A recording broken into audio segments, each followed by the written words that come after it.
Hi, I'm CoreyJoe and in today's video we will be going over the Sliver Swarm deck from the new Magic the Gathering Commander Master set.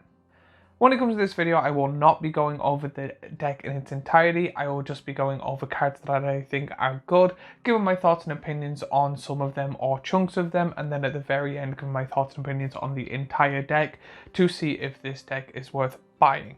Now, when it comes to these type of videos, it's nothing to do with the cost, it's more of the love and the cards in it, because I personally think if you are into, like, for example, this deck Slivers, if you love Slivers, you will buy it no matter what the price, depending if the price is like good.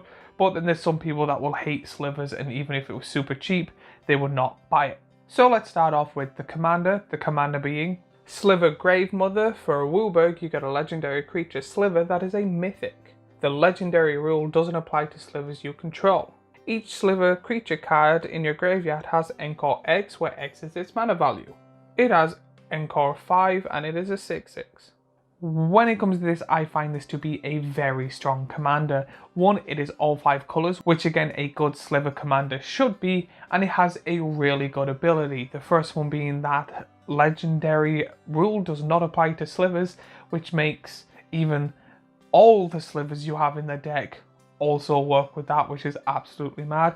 And then it also has Encore and gives it Slivers Encore, so you can make an army of Slivers very easily with this deck, just from the commander alone.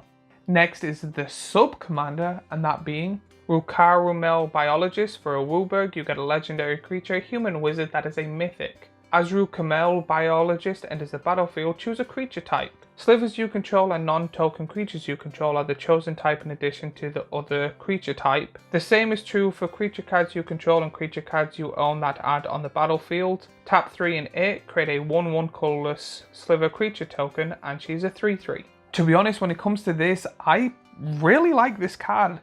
If it didn't have the ability to make Slivers turn into other things, I would probably make this a commander deck. The fact that you're able to literally go, here is one tribe, and put an additional tribe on is really good. Unfortunately, it's only Slivers and then other tribe, but however, you can make cards that work for elves, orcs, dragons, a large amount of other lists of creature types work for this just with your commander. So there's cards that's like, you make X 1/1 elves for how many elves you have on the field. If you have a Sliver deck and play that card down with the commander on the field, you have a large army of elves now too, and they are now classed as Slivers, which is a really cool card. I really love this card, and I really hope they make a card like this in the future, solely based on you pick a creature type, all your cards become that type as well. Really great card, because I would love to make a human deck with elves. So let's start off with the creatures in this deck. When it comes to the amount of creatures in this deck, there is 43 creatures, which does make sense because it seems to be a very creature heavy deck. However, there are 3 cards that are not Slivers, which is very surprising. One being the sub-commander, one being the changeling, so I'm kind of 50-50 on that one, and then an illusion.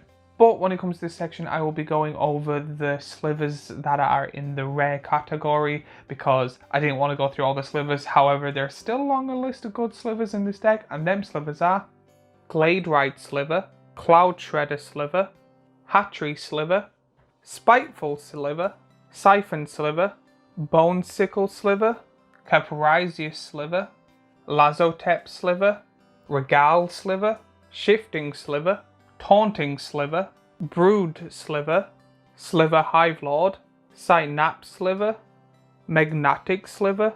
So let's go on to the sorceries of the deck. When it comes to the sorceries, there are 10 in total, 4 of them just being your generic ramp cards. However, there are 6 cards I do want to mention, and those 6 cards are Harsh Mercy, Windfall, Crippling Fear, Decimate, Distant Melody, Cleansing Nova. These are very good cards when it comes to tribal decks. I do have a Locust God deck that does have 2 or 3 of the cards in here, and I really do think that it is a really good thing to put in. However, my biggest problem with this type of stuff is it just seems to be, here are generically good tribal cards that we're just going to slot into this deck, and it seems to be kind of, personally, I think the cards are not amazingly good, but they're not shit. They're just like the first cards you think of when it comes to tribal in them colours. And then this is a part where I start getting a little bit disappointed. The instances in this deck. When it comes to this deck, there is one instant, and here it is on screen. For the Ancestors. I'm not really sure how to feel with this. I do think that at least there should be 3 of each when it comes to the different sections, or a counterbalance of something. I understand that there is a lot of slivers, so the rest of the deck will be punished by being crammed down, but however, one instant is not like the best, especially on the website I was going from, which will be linked down below. It was just counted as like spells, so they put the instants and sorceries together, which again, I'm completely fine with, but very disappointed that there was only one instance. And now we are on to the artifacts of the deck. When it comes to artifacts, there are 7 in total, but again, majority of them are mana rocks like Solar and Arcane Signet, which I will not be going over. However, there are 3 that are really good tribal cards, and here they are on screen now. Herald's Horn, Icon of Ancestry, Vanquisher's Banner. When it comes to these again, just generically good. I thought of this when the deck was announced, that there is a chance that at least one of them was going to be put in, because it just seems like common sense after playing Magic for so long. And next we're on to the enchantments, or enchantment. There is again 1, and I'm kind of disappointed when they only have 1 when it comes to these categories, and that card is Descendant's Fury.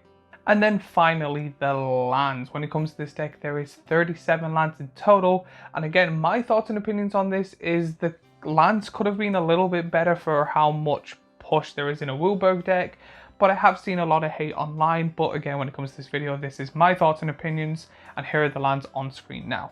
Canopy Vista, Cinderglade, Fortier Bivouac, Irrigated Farmland, Jungle Shrine, Mystic Monastery, Nomad Outpost, Oplet Palace, Prairie Stream, Sunset Citadel, Savage Lands, Seaside Citadel, Smouldering Marsh, Sunken Hollow.